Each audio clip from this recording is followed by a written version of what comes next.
Hello，各位好，我是 Revision Lab 修整所的阿修，欢迎来到我的频道。如果你是第一次看我们影片，记得先点击下方订阅按钮，再打开旁边小铃铛，这样每次有新影片，你都会第一时间收到通知。也帮我按个赞，让 YouTube 知道你喜欢这种类型的内容，谢谢大家。我们现在正式开始。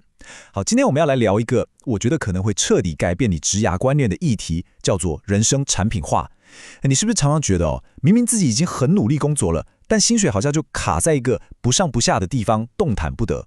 或是每天被工作追着跑，忙到根本没时间静下来想一想自己真正想要的人生到底是什么样子。如果你有这种穷忙的感觉，那今天我们要来拆解的这位人物郝徐烈，人称郝哥，他的故事跟他的心法你绝对不能错过。他过去的经历非常惊人，曾经是台积电的主管，后来到大陆金融圈也是叱咤风云，但却在事业巅峰因为健康因素毅然决然的裸辞。而这段经历就让他彻底反思，发展出了一套非常独特的人生产品化心法，帮助他摆脱了过去那种为别人打工的框架。这次的内容我们会一步一步拆解这套系统，让你学会如何把自己打造成一个市场上最有价值的产品。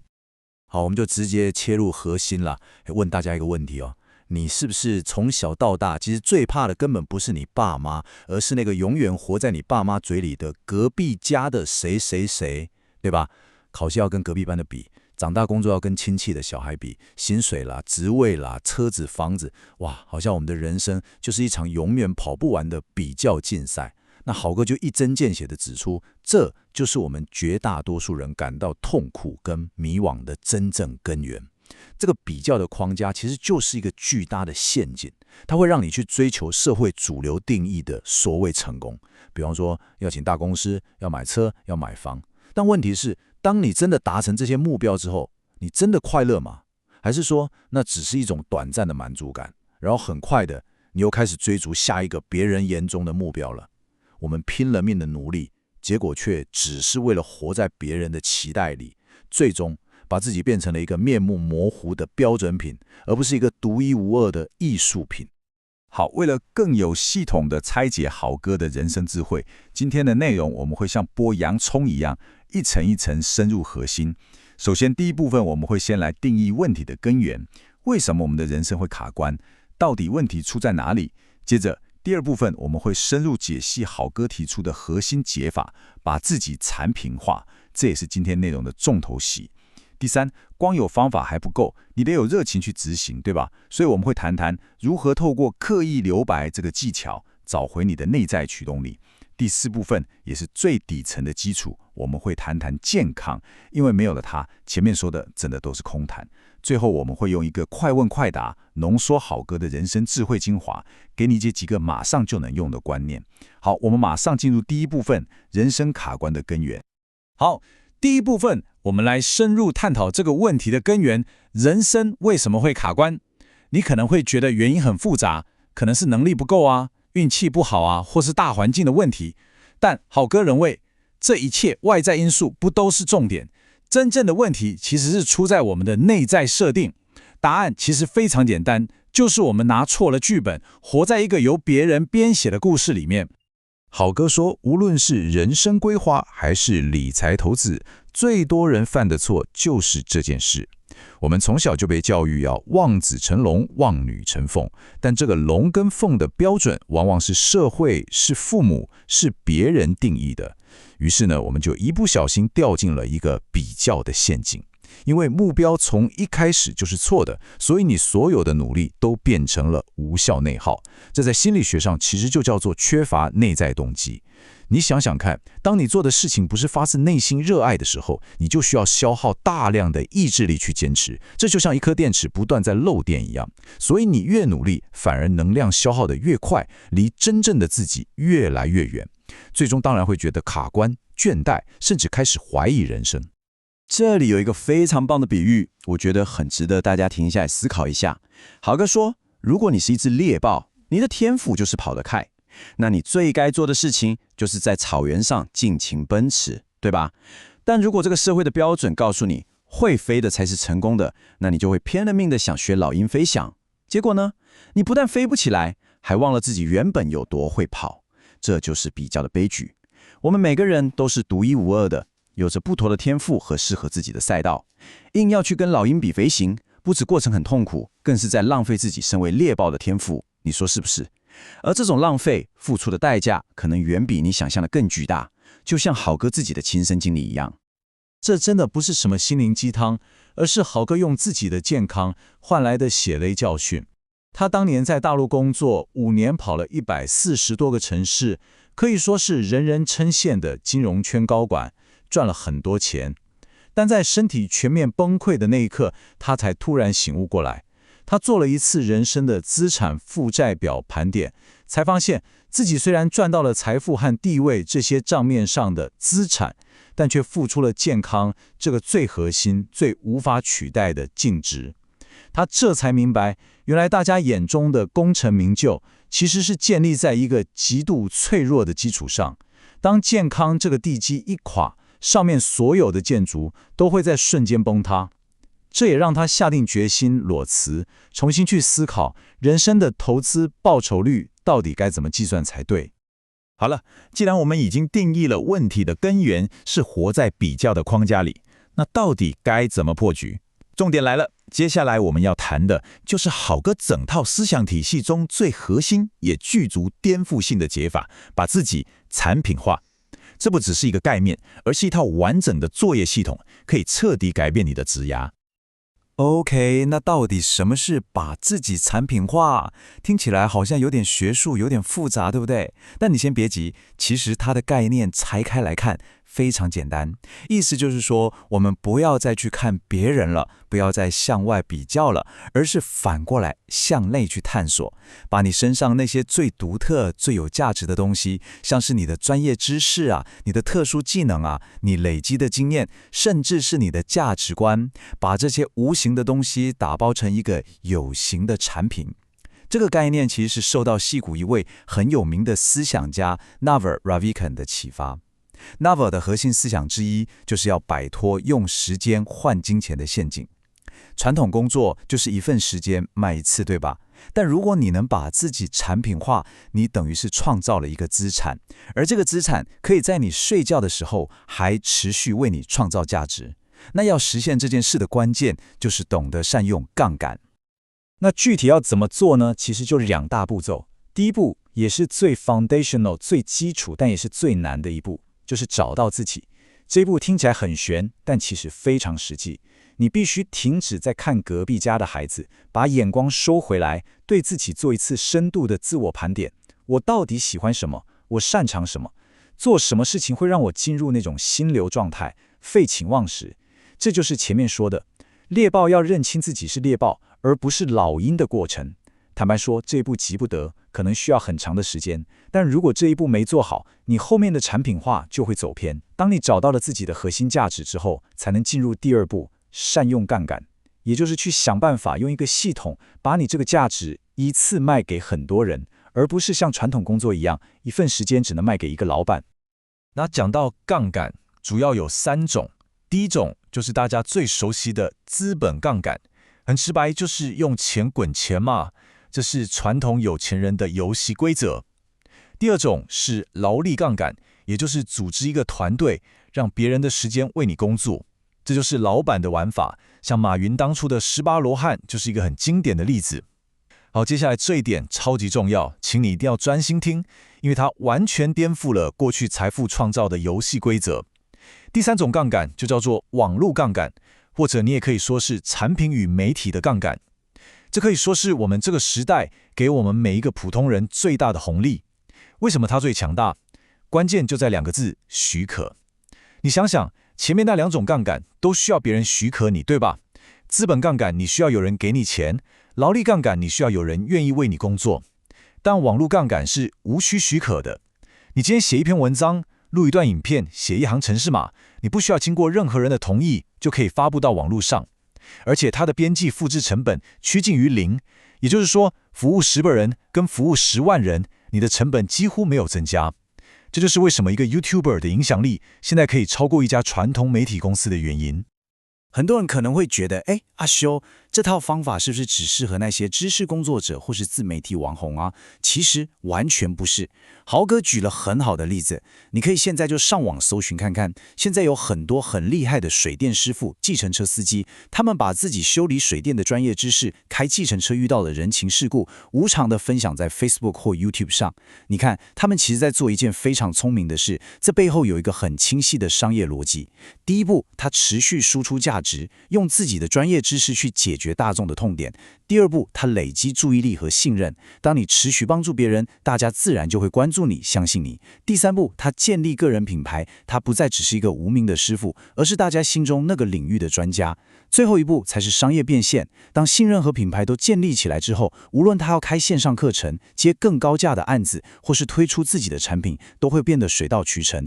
这就是最典型的把自己产品化，把传统的技能透过网络杠杆放大了 N 倍的影响力。好，我们刚谈了找到自己是产品化的第一步，但问题来了，很多人一定会说，阿秀，我就是不知道我喜欢什么啊，我不知道我的热情在哪里。如果你有这个困扰，那第三部分就是要给你解法。而且有趣的是，找回热情的方法不是做得更多，反而是要刻意的少做一点。我们先来看这句豪哥说的话，我觉得这句话真的非常震撼。我们常常因为习惯，因为安逸，因为害怕改变，就日复一日的做着一份自己根本不喜欢的工作，然后还安慰自己说，哎呀，至少很稳定嘛，大家不都这样吗？这其实是一种认知偏误，叫做现状偏见 （status quo bias）。我们的大脑天生就倾向于维持现状，因为改变就意味着不确定性和风险。但这种安逸的状态其实是非常危险的，因为它会像温水煮青蛙一样，慢慢磨损掉你对生活的所有热情，让你活得像个机器人，完全忘记了自己其实还有其他的可能性。你可能会觉得找到热情是不是很难，要很久？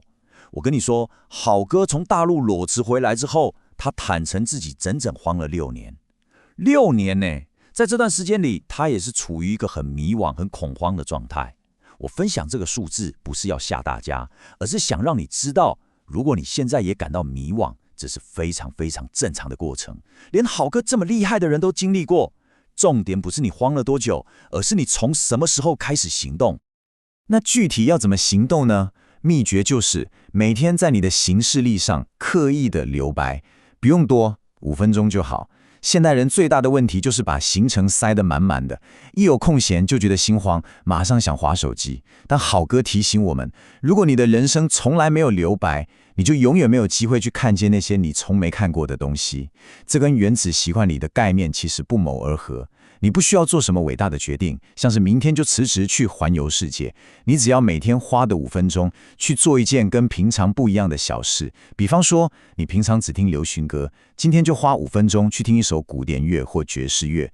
你平常只看商业书，今天就去翻一本小说或诗集。你甚至可以在 YouTube 上搜寻一个你完全不懂的关键字，比如量子力学或 NFT， 然后看一支5分钟的入门影片。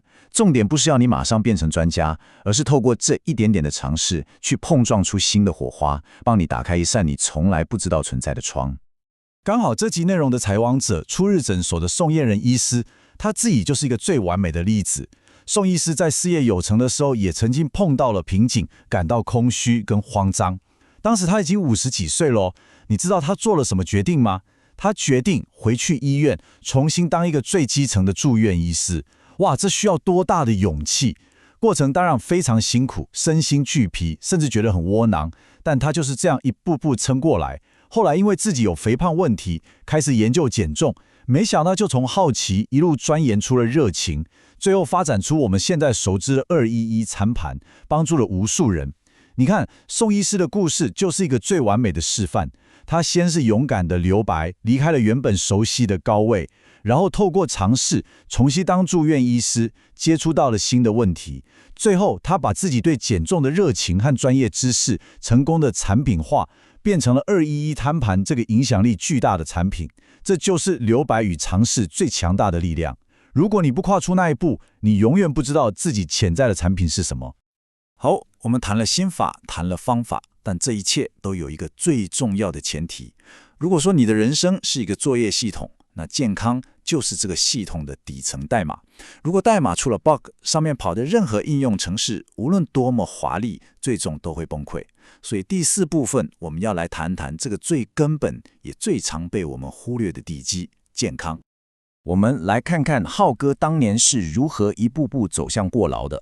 一开始因为能力强，老板交代的事情都做得很好，结果就是能者多劳，事情越接越多。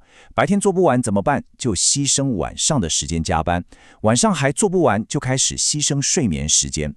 这其实是一个典型的健康债务循环。你用今天的健康去预支明天的工作绩效，但这笔债的利息非常非常高，最终会连本带利的反噬。最后他的身体发出了最严重的警讯，他连续3个月每天半夜1点半就惊醒，然后再也睡不着，陷入极度的恐慌，直到他去看了心理咨商，才终于找到问题的根源。经历了这一切，豪哥得到一个最终结论，这句话我觉得大家真的应该要把它记下来，甚至贴在墙上。他说要把健康当成是终身唯一而且第一的志业。你注意他用的词是唯一跟第一，不是之一。这代表什么？这代表健康不是一个你达成后就可以打勾的目标，而是你一辈子的事业。你要像经营一家公司一样去经营你的健康，每天都要检查营运状况，也就是你的睡眠、你的饮食，定期要做财务审计，也就是去做健康检查，并且要持续投入研发，学习新的健康知识。没有了健康这家公司，你再有热情、再会产品化，都没有任何意义，因为你连最基本的营运资本都没有了。好了，来到我们最后一个部分，我们将用快问快答的方式为大家提炼几个好哥分享的能够马上升级你思维的心智模型 （mental models）。这些观念都非常精炼，但威力很强大。这有2个我们常常会搞错的迷思，豪哥给出了颠覆性的看法。第一个，关于自律，我们都以为自律是靠意志力去痛苦的坚持，但豪哥说，真正的自律其实是热情的副产品。当你真心热爱一件事情的时候，像是他每天早起运动，那根本不是痛苦，而是会上瘾的，你会迫不及待的想去做。第2个，关于人脉，我们以为人脉就是你认识多少大人物，手机里有多少人的名片，但真正的核心是你能为别人创造多少价值，你真心帮助过多少人。当你持续的帮助别人，好的人脉自然就会被你吸引过来，而不是你去追来的。